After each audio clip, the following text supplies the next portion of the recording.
Se você já assistiu ao vídeo sobre Harry Potter e a Pedra Filosofal, você vai saber que eu terminei aquela releitura com um quentinho no coração e com muita nostalgia. E se você ainda não viu o vídeo, não perde tempo, eu vou deixar o link aqui na descrição para que você possa assistir também. Combinado? E antes de começar falando sobre esse livro, eu gostaria de falar que ele é um dos livros mais subestimados aqui da saga. Muitas pessoas não gostam muito desse livro porque ainda acham que é muito infantil, enfim. Mas é a partir dele, né, que a saga começa ali uma trajetória de transição até a trama começar a ficar mais sombria, com mais ação e cada vez mais envolvente. E é nesse livro também que a J.K. Rowling, ela mostra pra gente, né, quais são os seus dons ali com livros de suspense e romance policial. Para quem não sabe, A Câmara Secreta é um livro que tem um mistério ali por trás de toda a sua narrativa.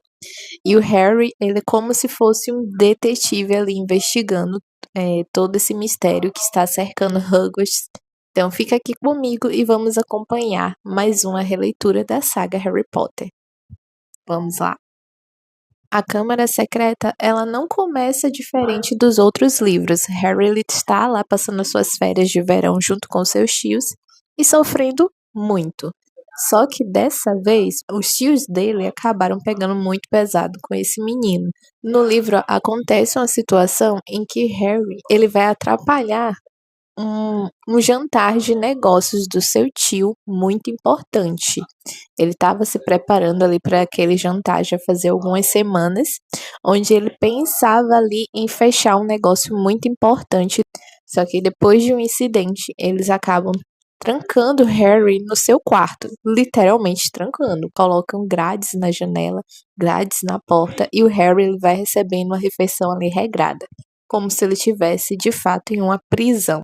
E a forma como Harry ele se liberta desse cárcere, né, que os seus tios o colocam ali no quarto, é com a ajuda do seu amigo Ron. Ele aparece lá do nada com um carro voador e acaba levando Harry para casa dele e resgatando ele ali das garras dos seus tios. É nesse livro também que o Dobby ele aparece pela primeira vez, o elfo doméstico. E Harry ele tem uma outra visão ali do mundo mágico através do Dobby. Enquanto ele tá lá na casa do Ron, ele percebe, né, como a mãe do Ron ele usa mágica para tornar os seus afazeres domésticos do dia a dia muito mais fácil, né, muito mais rápido de ser feito. E um dos desejos dela é ter um elfo doméstico, e é a partir daí que o Ron conta pro Harry que elfos domésticos são somente para famílias mais ricas. Tá, mas o que que o Dobby foi fazer lá na casa do Harry? Ele foi lá na justificativa de que ele precisava salvar o Harry de um perigo muito grande.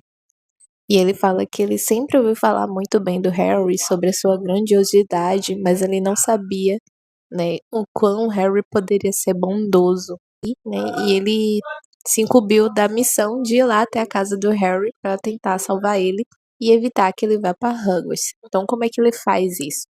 Primeiro, ele esconde todas as cartas que os amigos do Harry mandaram para ele durante suas férias. Harry ele passou um momento deprê, pensando que os seus amigos o tinham esquecido, mas na verdade era tudo um plano do Dobby ali para afastar ele de Hogwarts. Então, ele criou esse sentimento ali no Harry. Primeiro ele tentou fazer esse apego emocional, mas o Harry ele não se sente bem lá na casa dos tios. E o que ele quer mesmo é voltar para Hogwarts. Então, quando ele percebeu isso, ele falou: Harry, você não me deixa mais nenhuma alternativa, então eu vou usar de outro artifício. E é a partir daí que acontece todo um incidente durante o jantar que acaba criando toda uma confusão. E o Harry recebe uma notificação do Ministério da Magia advertendo que se ele usar magia uma outra vez, ele vai ser expulso da escola, né, e ele precisa então arcar com essas consequências. E é justamente nesse livro que a gente tem a primeira visão ali do que é o Ministério da Magia, esse órgão regulador que está ali por trás de proteger os bruxos e fazer com que os humanos, os trouxas, não tenham conhecimento ali sobre esse universo da magia.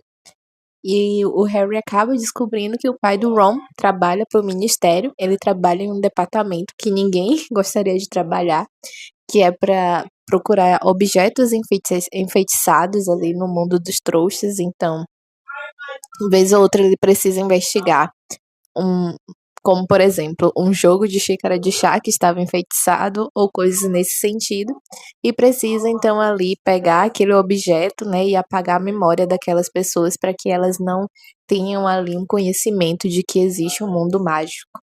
E se no primeiro livro eu comentei com vocês que as crianças estavam em apuros e os adultos pareciam que não se importavam nada com isso, nesse livro aqui as coisas vão ficando cada vez mais esquisitas. Na verdade, muito mais tensas do que no primeiro livro. O Harry começa a escutar essas vozes através da tubulação e tudo vai ficando mais misterioso porque só ele mesmo que escuta aquilo. Ninguém consegue mais escutar aquela voz. E o Harry para e pensa: nossa, mas será que eu tô ficando doido? Até que eles encontram ali no corredor a gata do inspetor Filch pendurada, toda petrificada, e uma mensagem ameaçadora ali na parede falando que a câmara secreta foi aberta. Então todo o mistério começa a ali se desenrolar e os meninos precisam então entender o que é essa câmara secreta, por qual motivo ela foi aberta e o que vai acontecer depois dessa câmara ter sido aberta. Então ela é aberta para purificar o mundo mágico dessas pessoas que são consideradas ali sangue ruins. Nesse livro aqui, a gente tem uma outra visão sobre quem é Voldemort, na época em que ele ainda tinha um pouco de humanidade, seja lá pela sua aparência, enfim. Então a gente descobre que o nome dele, antes de ser Voldemort, era Tom Riddle. E ele aparece nessa história através de um diário. Um diário muito perigoso, por sinal, porque ele parece entender aquilo que as pessoas estão escrevendo nele. O que ele faz com as pessoas que escrevem nele é basicamente manipular. Manipular porque aquele diário é como se fosse ali uma pessoa que parece te conhecer bem, uma pessoa que parece entender os seus sentimentos e parece entender a solidão que você está enfrentando ali naquele momento. E quem acaba sendo pego por esse diário é a irmã do Ron, a Gina.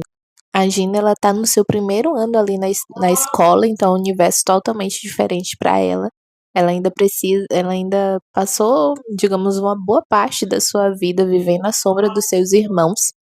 E ainda por cima ela é apaixonada pelo Harry. Então quando ela descobre um diário onde ela pode escrever os seus principais segredos, os seus principais sentimentos, ela é hipnotizada pelo Tom Riddle e vai fazendo coisas que ela nem percebe, porque ela estava ali sendo manipulada por aquele diário. E à medida que muitos mistérios vão acontecendo ali na escola, muitas pessoas que são consideradas ali como sangue ruins acabam sumindo e o Harry então precisa encontrar essas pessoas. Então é a partir daí que o Harry ele tem o seu confronto com o Tom Riddle e um monstro que está ali escondido na câmara secreta que ele acabou escutando nas tubulações. Ele descobre que aquele monstro é um basilisco. Um basilisco nada mais é que uma serpente gigante. E quando o Harry ele encontra, de fato, quando ele encontra o Tom Riddle, ele acaba descobrindo que os dois têm histórias muito parecidas. Ele descobre então que o Tom Riddle, ele também foi órfão, que ele também era capaz de falar com cobras, assim como o Harry também é. E o Harry vai acabar descobrindo todas essas coincidências. A gente teve aquele primeiro vislumbre, que foi a coincidência com a varinha, que a varinha que escolheu o Harry foi aquela que fez a sua cicatriz na testa, que foi usada ali pelo Voldemort. Ele descobre que os dois têm semelhanças ainda mais profundas do que ele imagina. E depois que o Harry enfrenta ali o Tom Riddle, ele tem um momento conversando com o Dumbledore. E ele então vai colocar ali todos os seus questionamentos a respeito, né, dessas semelhanças que ele percebe. E o Dumbledore volta e fala para ele: olha, Harry, vocês dois podem até ser parecidos. De alguma forma, essa cicatriz ali deixou um pouquinho do Voldemort dentro de você. Mas existe uma diferença muito grande entre vocês dois, que são as escolhas que vocês fazem. O Voldemort escolheu seguir por um caminho em que o Harry está seguindo um caminho totalmente oposto. E esse livro aqui, então, ele termina com tudo se resolvendo, né? As pessoas os alunos que estavam desaparecidos acabam voltando de volta ali para Hogwarts. Tudo acaba bem, termina ali no banquete, mas a autora ela termina então essa história dessa forma para causar esse tipo de desconforto. Desconforto de que tudo parece ter sido resolvido bem, as coisas superficialmente foram resolvidas, mas quem estava por trás de tudo aquilo acabou sendo impune. Saiu impune porque a gente precisa então desenrolar ali da história. Eu confesso que A Câmara Secreta não é dos meus livros preferidos também, mas reler esse livro, né, e perceber todas essas nuances a partir dessa releitura foi muito legal. Né, revisitar a história do Harry é sempre uma nova descoberta a cada releitura. Eu gostaria de agradecer quem assistiu o vídeo até o final. Fica aqui comigo, acompanhe os próximos vídeos do canal. Te convido também a visitar o canal e assistir os outros vídeos que também já foram publicados por aqui. Eu criei uma playlist para colocar todas as releituras que eu irei fazer aqui ao longo dos próximos meses, né, acompanhando Harry Potter. Para quem não sabe, estou lendo um livro da saga por mês. Então já tem vídeo aqui para o primeiro livro. Acompanha também essa playlist e espero vocês nos próximos vídeos. Tchau, tchau.